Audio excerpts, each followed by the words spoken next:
Should we believe the hype?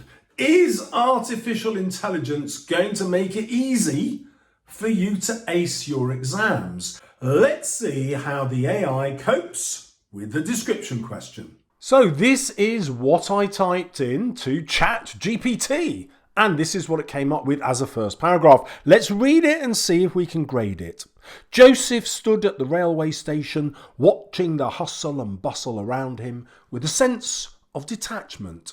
He was a pessimist, always expecting the worst and never finding joy in the simple pleasures of life. To him, the world was a dark and treacherous place, full of deceit and betrayal. So this is a really strong start. Let's see what the examiner would have to say about it. In the mark scheme, the examiner always uses the left-hand column first. Is this just some successful communication? No, I think we can confidently say that it's going to be more than that. So let's move up to the next category. Is it consistent, clear communication? Well, yes, so far it is. Okay, so we're into level 3 and our mark range at the minute is 13 to 18 marks. He thought of the journey ahead and felt a heavy cloud of dread settle over him. So that's a metaphor. He knew that no matter where he went, he would find only disappointment and frustration. The world was full of obstacles, another metaphor, and pitfalls, another metaphor, and he was doomed to stumble and fall at every turn.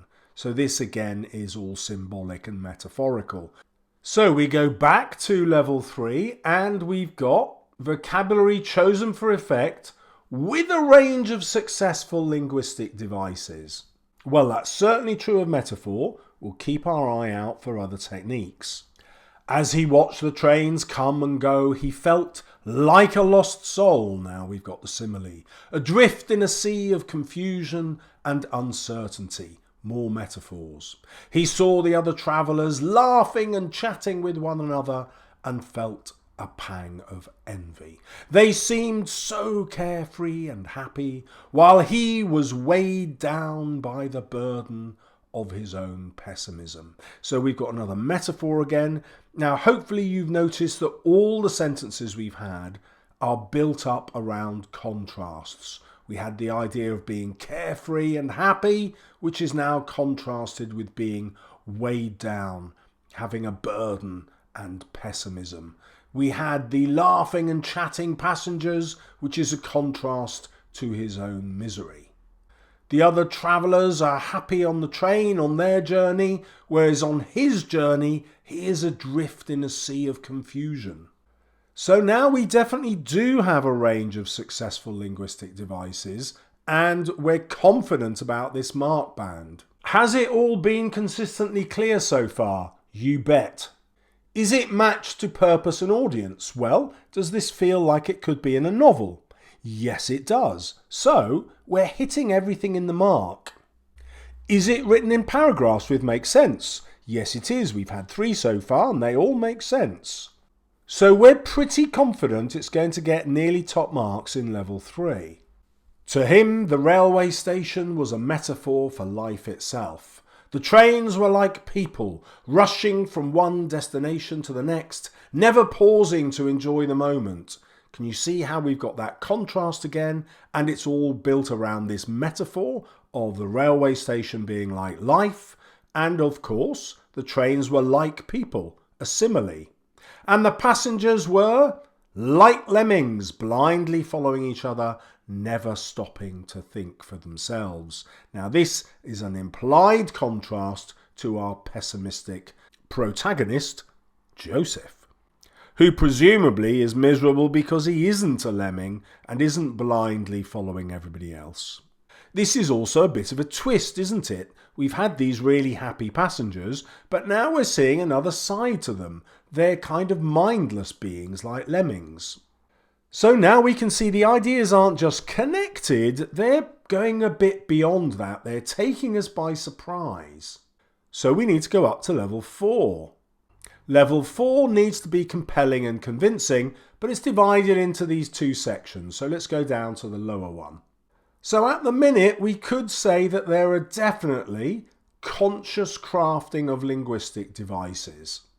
We can't really say it's compelling and convincing until we get to the end and see if it all holds together as one piece. But we're sneaking in to lower level 4. He sighed and trudged towards the platform, feeling like a prisoner walking to his own execution.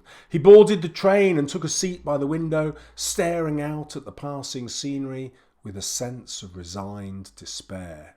So now we've got all this sibilance of staring and scenery and sense and despair. The sibilance emphasises his own feelings of misery really brilliantly. You've probably spotted that we've got another simile, feeling like a prisoner, and that fits with the alliteration of trudged towards, which kind of slows down the sound of his movement to mimic his reluctance to get on to the train.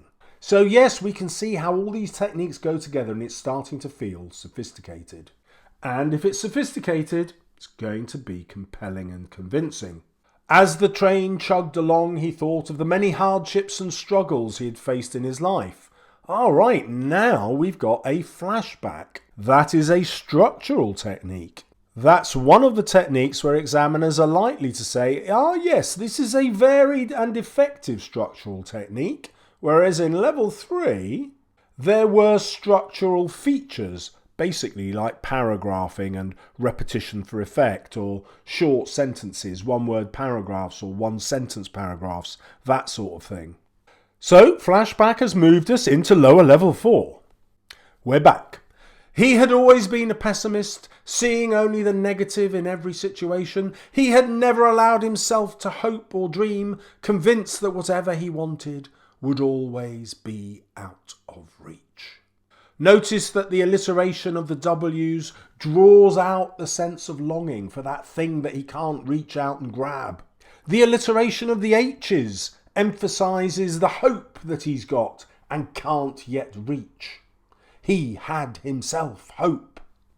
So now the artificial intelligence is going to give us hope as a structural device to change the mood of the description. But as he sat on the train, something shifted inside him. He realised that he had the power to change his own perspective. He didn't have to be a prisoner of his own pessimism. Lovely metaphor with alliteration. Well done, AI. He could choose to see the world in a different light and find joy and happiness in the simple things. A bit of a cliche, but that's allowed. We weren't expecting to get 24 out of 24, were we? Were we? With this newfound realisation, Joseph felt a sense of excitement and anticipation. He was no longer a pessimist adrift in a sea of despair. That's a good metaphor, but I think we've already had it before, so it's not getting any extra marks. He was a man with a purpose, ready to seize the day and make the most of every moment. Again, this is cliche, we've heard it all before. And as the train pulled into the next station, he stepped off with a smile on his face, ready to embrace whatever life had in store for him. So it's a sort of neat ending, isn't it? But it's not really particularly compelling or convincing. So we're not going to move into that top level 19 to 24 marks. Let's see what we can agree on here. Was the communication convincing? Well, it mostly felt like original writing in a book. Was it convincingly matched to purpose and audience? Yes, even though there was a little bit of cliche in there, it was. Was there extensive vocabulary? Well, I've highlighted the interesting vocabulary choices in yellow, and this is the whole response shrunk to the page. So that's 13 different words where the AI has pushed the boat out to be interesting. For me, I always like the sentences and vocabulary to be more varied by starting each sentence with a different word. Here, many of the sentences start with the same way, lots of he's and as. And so that's not totally convincing and compelling for me, but still. It's definitely getting close to extensive vocabulary, and it definitely has all of level 3, increasingly sophisticated vocabulary. So I might say that the vocabulary is in level 3, but the conscious crafting of linguistic devices is in lower level 4. We could argue that the use of contrast all the way through gave us a range of developed ideas. And I would argue that's more than just level 3, using a range of clear connected ideas. So as an examiner, we're probably happy to give it 19, maybe 20 out of 24. Let's go with a lower level, 19. So if we look at the 2019 grade boundaries, because that's what the government have said are going to apply in 2023, then we have a total of 160 marks for the 2 language papers. Grade 9 started at 127 marks, which was 79%. Grade 8 started at 117 marks, which was 73%, and so on as we move down the grades. So, what did 19 out of 24 give us? There you have it. 19 out of 24 is the very first mark in grade 9, and grade 8 is 18 and 17. So let's play safe because of the odd bit of cliche, but the AI would definitely score a grade 8 at least in the description question. Now, what does this mean for you? I've done lots of videos on how you can prepare your own description before you even go into the exam. And this one, if you copied it word for word, would be plagiarism from my video. But let's go back and look at the instructions I gave to Chat GPT. These are the words. Write a 400-word description of Joseph. He is at a railway station. He is a pessimist. Use metaphors. You can put in your own instructions for your own setting, your own character, and I know that I'm going to be able to apply much of this to whatever the question is.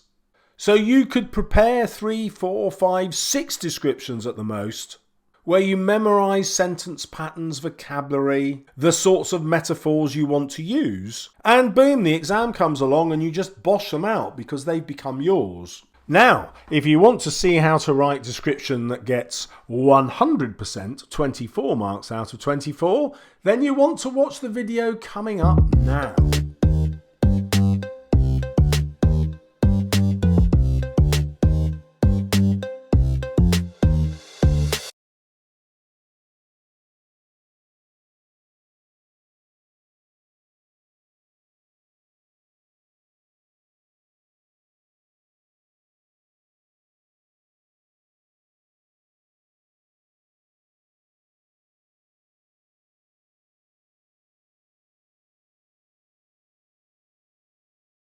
And it's developed with walking to his own execution.